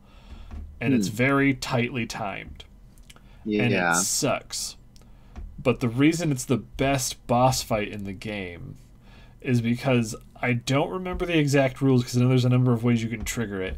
I think it's if you just have a high enough score and have completed enough like goals in all of the previous levels is when you go like he's like, ha, so what are you gonna do? Skate me for it? Where the normal thing your guy goes, yeah, let's skate, and you have to play this section that's really long. Is your character, if you've completed enough goals, just goes, fuck you, and just punches him in the face, takes the thing, and the game just ends. Oh man, that's pretty fun. And yeah. Because I remember because it was like one of those games where I really liked it, so I was gonna play it again on hard. And I didn't realize until playing it on hard that I had all of the like extra things I had missed. So when I finally got to the final boss, I was like, fuck, that was so hard on normal. This line is going to suck. And then my character just punched him and took the thing. I was like, what the fuck? Like, I thought like my game had broken or something because I was like, what's happening? Yeah. That's not what happened last time. Choices matter. Oh, man. Mass Effect had shitty boss fights. So many great games have shitty bosses. Yeah, that is true. Too bad neither of us has really played that much of Shadow of the Colossus. Yeah. Because that's a game that I'd really like to play it sometime. Oh man, hold off and then we can do that as a stream. Indeed. But that's a game that's just only bosses. Have you really played it? There's a like kind of like a subgenre of games where like the game is just all boss fights. Have you really played any of those? Like Fury was one that came out not too long ago. I don't know that I have. Okay. Yeah, I don't think so. Fury, basically no more heroes. Those are all just you're dropped into the level and just fight this dude. Yeah. I guess you could argue the campaign of any fighting game is like that, but those usually have a like final boss who I would say is the real boss. They do. God, I remember Street Fighter 4, that like fucking blue guy. You know who I'm talking about? Yeah, I know you know the guy with the yin yang in his tummy. And he kicked the feel shit the out of power of the tungsten engine. I hated that guy. He's okay. He's super easy to cheese. Yeah, well, because you know what you're doing, though. Okay, I was like, I'd fucking beat the shit out of him with Ryu. Yeah, I'm a fighting game button smasher.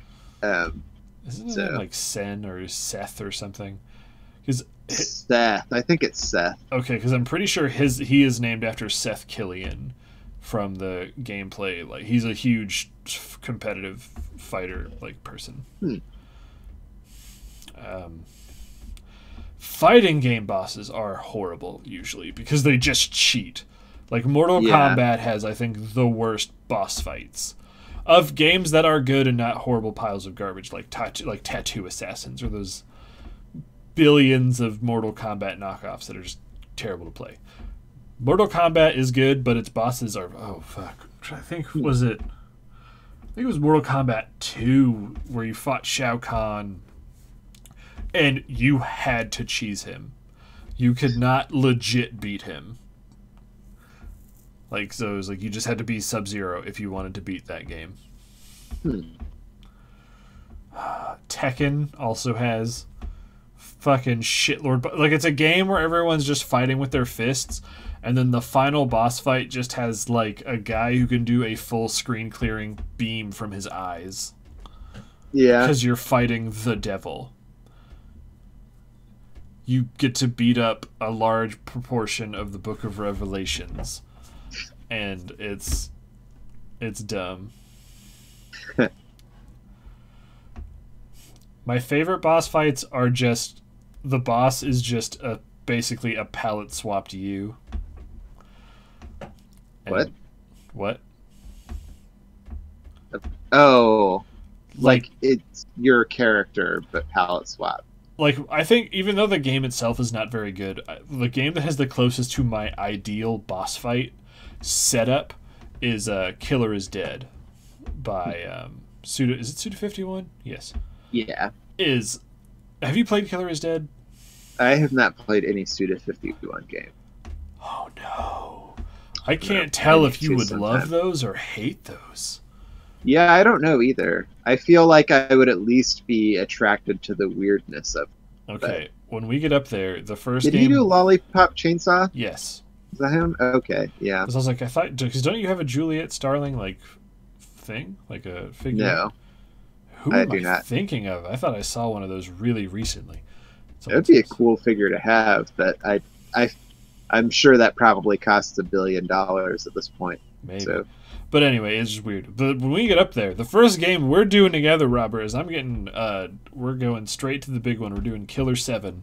And you're going to be like, this shit's fucking weird. But anyways, the final boss is the other reason it's also perfect. It's one of my favorite things is when the final boss is just the first boss.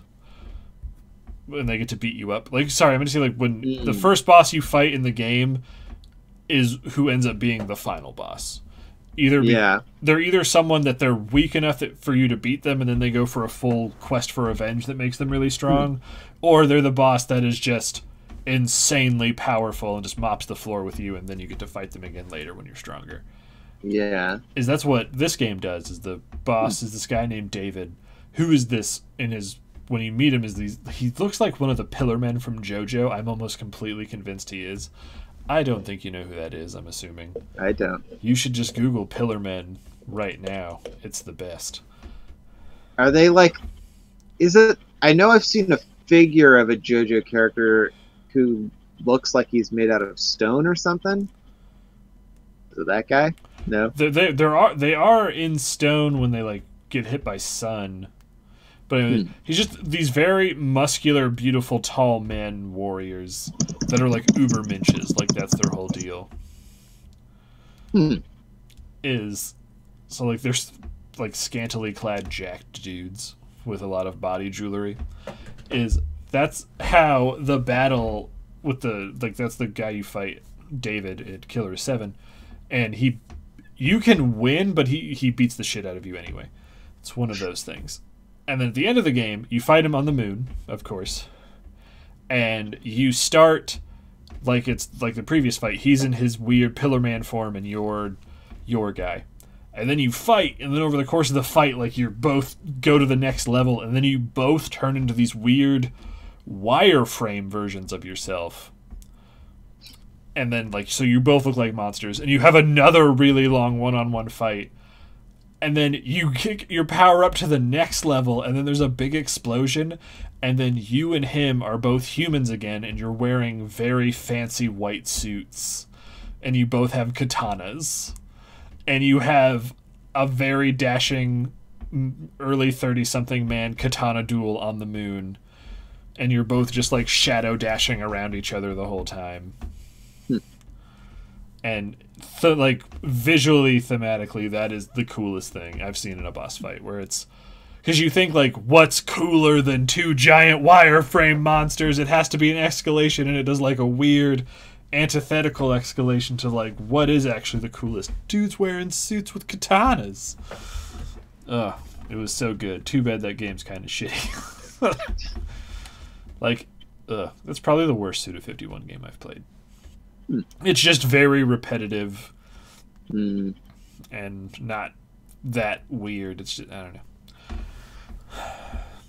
But anyway, I know the last one I want to talk about is, do you have any more that you want to bring up? I mean, the one other one that I felt like was worth mentioning was Undertale, which of course we talked about before, but I think that's a game with some really great boss fight. That one, like, I was thinking about a lot when you were talking about in Dark Souls, how like integrated into the world those bosses are, or how like fleshed out they become. And Undertale, of course, is another game where like those boss, you know, like the thematic goals of Undertale are for you to kind of not want to kill them. And I felt like it does a really good job of that. And there's some really... You sometimes have to get really clever in order to figure out how to beat a boss without killing them. the one that stands out in my mind, of course, is the fight against Toriel, where like the way that you beat her is to realize that she will not kill you, and so you just have to like stand still and let her shoot at you, and then like miss last second every time because she's not going to kill you, and then she gives up and lets you go. But a lot of those are really great fights that kind of like have stuck in my mind for ever since I played that game. They were all fine, I guess. I was just like, I can't really think of any that I was just like, playing this boss fight is great. Yeah, I mean, I guess like, I feel like we've said this before. I liked the core mechanics of the fighting in that game, and you didn't. So, yep, that's if you liked the core mechanics of that game, then they're really fun boss fight. The only boss fight thing that I remember going, that's dope, is during the final boss fight when you get to the point where you can't lose anymore. Where when it kills you, like it does the whole thing like, oh, you're dying, and then it goes, but psych! And then you get to keep going. Like the first time that happened, I went, oh! Actually, that's the second to last boss fight, because you're fighting... Wait. Do you fight Asgore and then he turns into Flowey? Or is it you fight... Well, Asgore doesn't turn into Flowey. Well, because you fight Asgore Dreamer as like one of the boss. Is that before or after the weird Flowey boss fight? That's before the Flowey boss fight. Okay, that's what I meant. Sorry. Because his Flowey is the final boss. Flowey's also that one was actually okay. That was a good boss. I like that it did weird shit where it'd like turn your game off. Yeah, and I was like, and also it's just like it really kind of like breaks the walls of how the game has worked before, or at least in terms of like usually everything's within the borders of the framing of the game, but Flowey really breaks out of that, and it makes him feel kind of like bigger and more intimidating. Yeah, that one was pretty good. I have to give it that one. All the other ones, I mean, like they were fine to annoying, depending on how bullet hellish it was. Yeah. But no, for me, I think the best final boss from any game is Liquid Ocelot from Metal Gear Solid 4. And it's my favorite because of two things, primarily. Is one, it is my favorite kind of fight. It's just one dude and another dude just fist fighting the shit out of each other. Like, that is my favorite setup for a fight. People have guns and swords as good as pussies. Fuck those guys. Use your fists, you're a man. And you're also, as a sub note to that point, you are fighting on a ship where your head, his head, your brother's head, and another dude's head are all like Mount Rushmore'd onto the size of a submarine. That's the size of a mountain. So the setting also gets points. But Metal Gear Solid 4 at the time was going to be the final Metal Gear Solid game. Like, that's how it was advertised. Like, it's the end. And you are fighting a dude who's been in every Metal Gear Solid game. And how you have learned that their character has a very interesting and interconnected past with you and your father character. So it's the exact opposite of like a Mario 64 Banjo-Kazooie boss where it's a thing that pops up and you deal with it. This is something that has been coming for over a decade. So there's the build-up. And how the fight works is as you fight this person, you defeat their health bar and the health bar changes. It does a little cutscene, and then the HUD element then changes to the game of like the series one entry prior, and the boss changes their way to how they fought in that game. So you fight through the entire catalog of all of them, and it starts doing flashbacks from all the games. You're getting all of this nostalgia, and the final thematic element of the boss fight that makes it tragic and sad and very powerful is it is a fight to the death, because both parties involved, whether or not they win, are going to be dying soon because of like age or experimental whatever. So this is like their last thing that they get to do, and they both have come to respect each other. So they're not just trying to beat the shit out of each other. Like, they talk and they joke. Like, there's weird shit where he the guy you're fighting, depending on the difficulty, actually will refuse to ever kill you. But but regardless of difficulty you pick, he does this move where he puts you into a chokehold, and he chokes you out really fast, and it seems always like it's a move that you like is going to kill you every time, but you can actually get out of it every time by wiggling the stick. But it feels like if you don't wiggle the stick, this guy's going to kill you. Is that if you just let him keep choking you, he will choke you for like 4 minutes and will never bring your health down. And then after a little bit, he kind of goes, ha ha, kisses your character on the cheek, and then just kind of pushes you away so you can keep fighting. And then you get a whole bunch of your health back. So it's just like this weird fight between these super veteran warriors who like almost, because like when from Metal Gear Solid is such, I would love to do a weird video of like how a normal person, me being normal, views the Metal Gear Solid universe's story, because it's fucking nuts. Is that this guy is also like your dad basically, and your brother and your uncle, and you're just punching each other, and it feels so good. He's your DeBrunkle. Mm-hmm. DeBrunkle. That sounds like a piece of furniture you would buy at I almost said at IHOP instead of IKEA. Oh, yeah. Oh, do you know why all of the IKEA furniture has weird names? Because isn't it Swedish? No, that's not the reason why. It is Swedish, but that's not the reason why all of it has names. No, why does it have names?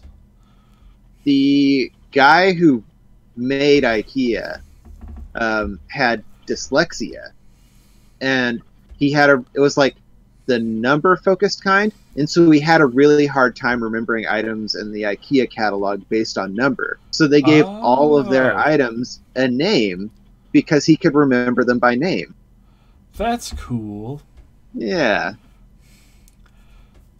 But anyway, yeah, you beat up your DeBrunkle, and then he dies in your arms. But it's also like fist fighting is something that's in that game. When you play the first time, you don't think to use it that much because like you have guns, so why would you risk shooting someone?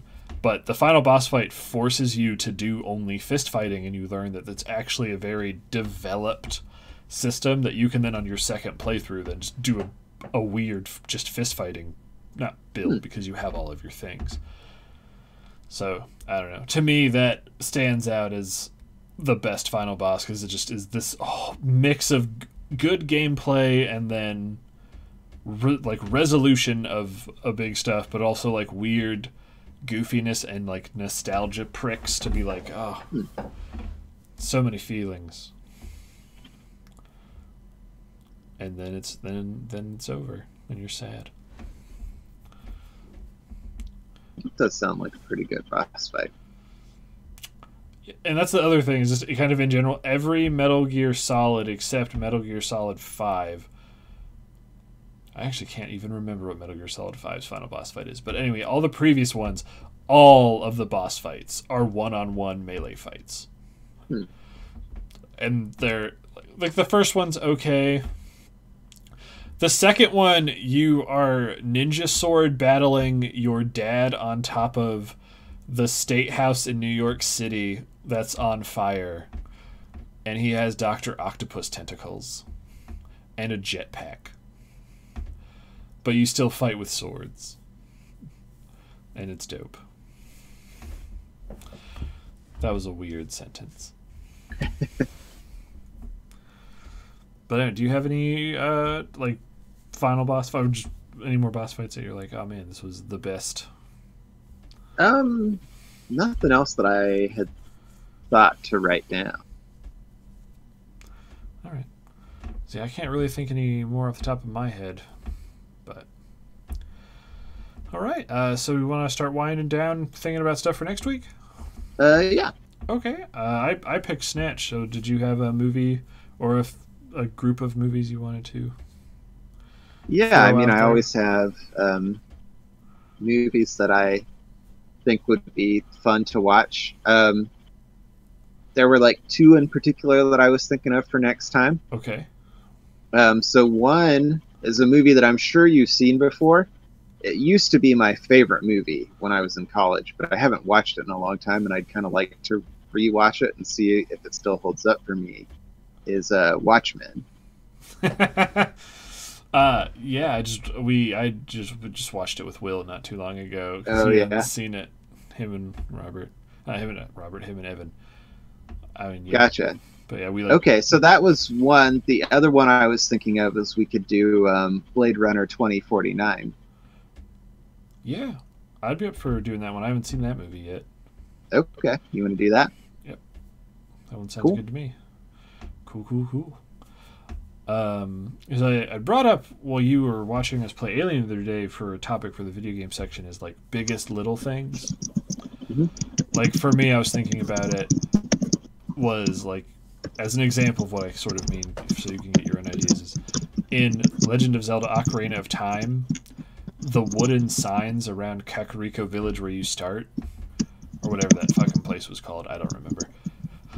Yeah. If you slashed your sword, depending at the angle you slashed your sword. Wow, your keys are really loud. Sorry. That's okay. Like you could slash the sign like at an angle or down, and you could cut it into pieces. And I'd never seen that, and that blew my mind. And I still think about it. Yeah, I remember cutting the shit out of those signs as a kid. So that's what I mean, like stuff like that. That's such like a not important part of the game, but you're still just like, what the fuck? It's a little detail that, like, for whatever reason, is just super fun. Mm-hmm. That's what I was wondering if you wanted to talk about next time. Yeah. Yay! What are you looking at? Oh, I'm writing it down in my notes so that I remember. Gotcha. Okay. Well, so do you have anything else you want to say before we sign off for the night? Oh, no, I don't think so. All right. Well, tomorrow will be more Outer Worlds in the morning, and then in the evening will be the start of Resident Evil 2. So, Trevor, if you're Looking watching forward this, to watching you play that. What? Said I'm looking forward to watching you play Resident Evil 2. I'm also excited. Are you ready to watch me not be spooked by Mr. X at all and show you how much of a man I am? Yep. Yes. You'll be more manly than me when I'm getting chased by Mr. X. And then you can then post your playthrough of it. It'll be great. But anyway, so I think we're going to raid into Nudes of Dudes, and we'll call it a night. So, once again, thank you, everybody, and hope to see you. Well, every day we hope to see you. Yep. But if you only like podcasts, we hope to see you next week. Indeed. Bye. There we go.